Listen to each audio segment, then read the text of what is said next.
Dragon Ball Sparking Zeros, the gift that keeps on giving. We just got a new look at some brand new gameplay, as well as some other things, such as gameplay released by YouTubers and an interview with the producer himself. So I wanted to go over all of the news we got today and break it all down. So he's basically talking here about the 8 different perspectives we keep hearing about in the trailers, which is going to be Goku, Vegeta, maybe future Trunks and Piccolo. We don't know who the other characters are, but you could probably take your guesses. It looks like we're going to have an overworld setting for the story mode. So in the previous Budokai Tenkaichi games, you just had them on the main menu and you would just load into a fight. It looks like this time we're going to take a more Budokai 2 approach, which I'm not against. I like the Budokai 2 approach. Looks like there's going to be some different routes. So I'm thinking right there where the green arrow is, that could be signaling a what-if battle. So this is like where you're going normally, but if you choose to go alone, this will probably take you down a different pathway, and that would be interesting. So I'm assuming that's what that means, is that fight could go with, like a different what-if thing. And like he's saying, the stages are going to be different based off the different amount of characters. So for example, Piccolo might not have that many stages to go through. Goku will have a ton. Vegeta will have several. So it's basically self-explanatory there. And they've said before that it will go from Dragon Ball Z to Dragon Ball Super. And I'm very interested in this to see how the first-person perspective really immerses you into the narrative. That's going to be pretty cool. There it is, go it alone. And you have Krillin going with you because you got buddies. Oh, and Master Roshi, that's another thing I'll mention here. Master Roshi says, Bulma, let's follow them. So that's something that's going to come into play later in the video, because we've got some pretty big things to break down. So, yeah, he's basically going over like the what-if stuff. Again, we've got another what-if thing that we need to break down with a whole lot of stuff came out today. So, yeah, it's pretty cool. We already saw this in the other trailer. Now, this is something that's very interesting. The episode battle showcase is over, and now we're getting into the custom battle. Now, here's the interesting thing about the custom battles, is that right here, if you look closely, they accidentally revealed Chaozu.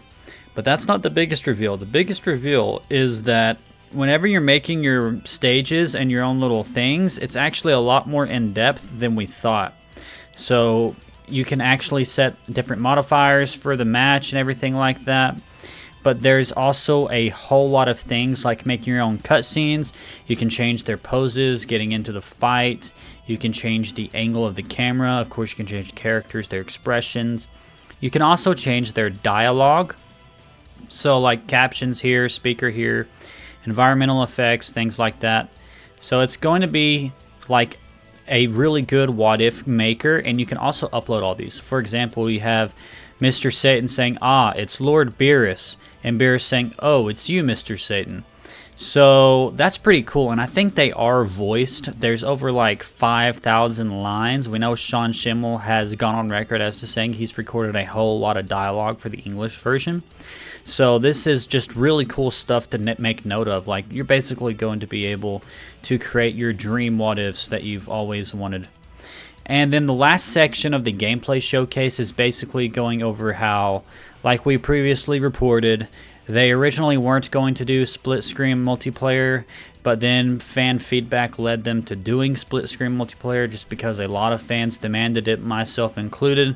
So we are going to get that, but it's limited by the graphical capabilities of the PS5 and the Xbox Series X, for example.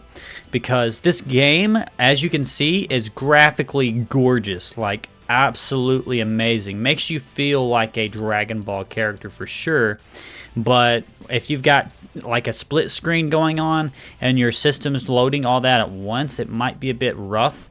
So they even said that they built this game single player in mind, and they admitted that they had to like do the hyperbolic time chamber as a compromise, so that like whenever your character's selection is going on, it's like like only one character can be selected at a time for each player.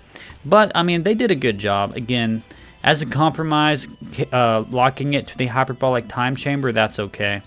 And there's a few other details in here, like black bind. We'll get into what that could mean as well. But yeah, there's several secrets in this trailer that several Dragon Ball fans have pointed out, and of course I'll give them credit as we go through the breakdown. But yeah, that basically is it for the gameplay showcase. For now, he just spends the rest of the video going over the pre-order bonuses and stuff. And then as far as all the gameplay that was released, this is coming from Indukaba, and he actually had this gameplay release of just going over some characters and systems and things like that. So these are the controls. They're a bit different. Of course, you can set them however you like them. Battle Assist is new to me, so it's basically going to help you out with the game if you're a new gamer or something like that. There's more information revealed about this in their interview that I'm going to go over. Here's the stages that we have revealed so far: Planet Namek, Open Field, Rocky Land, City, World Tournament, Land of the Kais, Island, City Ruins, Destroyed Planet Namek. And on the World Tournament stage, once you do like a devastating attack that would damage the arena, they actually show the crowd leaving, so that's pretty cool. And he goes over like some of the new characters that you can see here. One of them is going to be Dr. Gero right here. Right here. So you can see Dr. Gero here. That's interesting. And Base Trunks from Future, Base Super Future Trunks is a character that was basically revealed in this gameplay segment as well. So you can go and watch Indukaba's video. He goes over a lot of stuff, like for example, the fusion. Again, this game looks absolutely gorgeous. But as you can see, the fusion just works like the fusion. You fuse with another character, and it lasts for the rest of the match. It's not going to be time limited. And this is another thing that I haven't seen a lot of people pointing out, is that every character has their forms selectable there.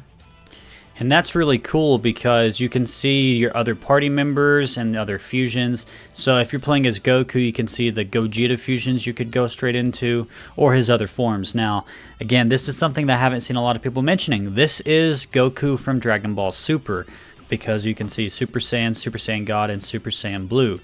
However, why is there only one more slot for Ultra Instinct? Are we getting Ultra Instinct Sign? On the website, Ultra Instinct is listed just as Ultra Instinct. It's not listed as Ultra Instinct Mastered or anything like that. So we may not be getting the Omen form. That's something that I wanted to make note of. Alright, so let's get into some stuff I've seen on social media, and of course crediting the people that noticed this kind of thing and watched a lot of other videos that had a lot of this information in it. Smugstick posted this. It's from one of these Japanese gameplay trailer YouTubers that actually showed the what if for what if you went to go fight Raditz with Krillin. He says, if you leave without Piccolo, Roshi and Piccolo eventually follow, and they paralyze Raditz and special beam cannon him. This Goku survives. So that's interesting. There's a timeline where Goku survives. Another thing I wanted to make mention of, this comes from the interview. These what-ifs don't carry through with the rest of the narrative. Like I was speculating, how do the what-ifs work? Do you leave without Krillin, and then later on, that's why Krillin is there whenever Vegeta stomps on him and Goku turns Super Saiyan?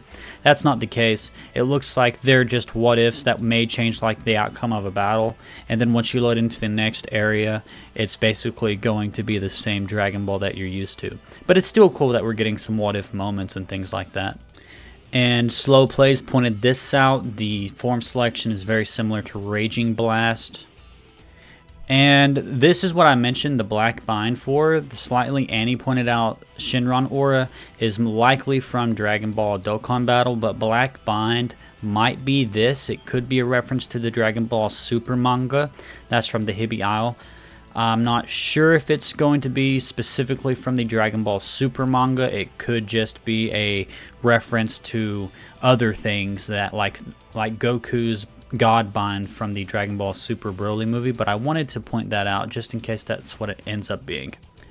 Alright, and if you look closely at the gameplay trailer coming from Air Dokkan, definitely give him a follow on Twitter. He's very, he's like very close. He's got like eagle eyes, eagle vision or something. He's like very good at looking at the small details. This is Kid Goku right here. This is inarguably Kid Goku that you can see in the gameplay trailer. So we are probably going to be getting Kid Goku. I would almost guarantee that we're going to be getting Kid Goku because I don't see why they would include him here if he's not going to be in the game. So I do think this is a Kid Goku kind of leak, you could say, because I don't think they intended on this being the way that they originally revealed Kid Goku. So it's fun that we're getting him. And this interview did release. It's a very big interview. I'm going to go over the main pages that I thought were interesting. So the question was, are there any changes in the development structure from the previous title? He answered, people who worked on the previous title are involved in the development of this title. Of course, we went over that before. What is the unique appeal of the Sparking series? He says the experience of playing as Dragon Ball character is the most important thing. In order to realize that experience, we have prepared many characters and are particular about effects. While you accumulate energy, the surroundings move around, and when you fully charge, rocks break. We believe that the experience of a power of a super warrior can be felt from such things, and we are pursuing it. Even though it's a fighting game, rather than fighting strictly on equal terms like in Fighters, this is big. It's designed to focus on Dragon Ball action. In that sense, the strong characters in the game are strong, and the weak characters have a hard time. So if you're playing as Hercule, he's not going to be able to fly around, and you're probably going to get stomped by UI Goku unless you're that good. The next question is, the previous title, Sparking Meteor, had a Z in the title, but why did it disappear from this game? Again, I've said this before, but he answers, that's because Super is also included, so the Z has been removed. The reason for the title 0 is to make it easier to start from, as it's the first new work in 17 years. By the way, Sparking series was released overseas under the title Budokai Tenkaichi, but this work has a unified name. I like that it's all unified.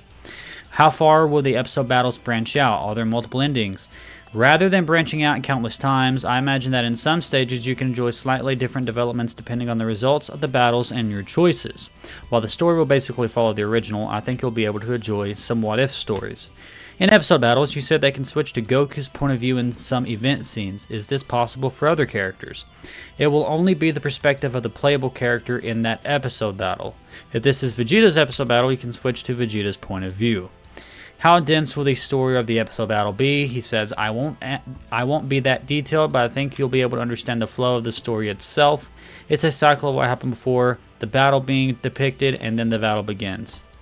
That makes sense. Basically, just like Budokai Tenkaichi 3, you're not going to play this game for the full Dragon Ball story experience like DBZ Kakarot. You're playing this game because you want to fight, and that's basically what you'll be getting. The last thing that I found interesting was from this interview here. Same interview, but just a segment. In edit mode, players can create various story. How much freedom can they have? Basically, you can freely arrange lines and characters. There are about 5,000 lines prepared, and you can change the characters' names in the text to other characters' names, so the degree of freedom and customization is quite high. Are there any gimmick stages prepared?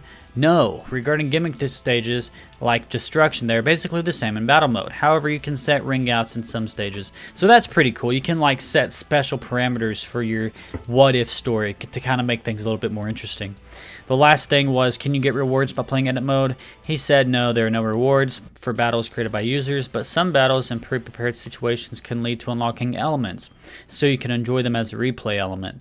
So basically, I think what he's saying there is that if you play the story mode, you'll unlock things that you can use for the, custom what-if creator. I'm calling it a what-if creator. That's what it is. He said that's what it is. So yeah, guys, that was basically the breakdown. I'm going to leave this playing while I close out, but what a freaking game, dude. It looks gorgeous. I love it. The graphics are amazing. I'm just so excited for this. This is going to be a really fun game. I'm definitely going to be playing this on the channel, and I'm very excited to just, get it. Now, it is coming out October 11th. They're talking about it a whole lot, considering it's still months away, but that hopefully means the marketing cycle is going to be very strong. Like I said before, they still have plenty of other characters to reveal. I do think that we're going to keep getting monthly reveals leading up to the release of the game, and I am very excited for the What If character creator. Not character creator, the What If Saga creator. I'm basically going to be posting them to the channel. I think that would be fun if I used the community tab to share them, if it is possible. They may not be able to use links or anything like that, but if they do, I'll definitely be sharing them with the community, because I fully intend, just like every other Dragon Ball fan, to take advantage of the What If character, I keep saying character, the What If Saga creator, to basically make some fun things like Future Gohan surviving and him and Future Trunks beating the Buu arc, and then dealing with Beerus and all that. Like, that's mainly where I'm going to be coming from because I'm a big Future Trunks fan. But enough about all that, guys. This has been my breakdown of a lot of the stuff that we got today. Like I said, there was so much stuff I couldn't get through all of it. But I hope you guys are just as excited for this game as I am, and I hope you enjoyed watching this video. If you did, make sure you leave a like. Comment down below if you like these breakdown videos where I just record off the monitor and just go crazy with the cursor and break down everything that I'm noticing, guys. And make sure you subscribe to stay up to date with all things Dragon Ball news and commentary. And I will see you in the next one. Peace off.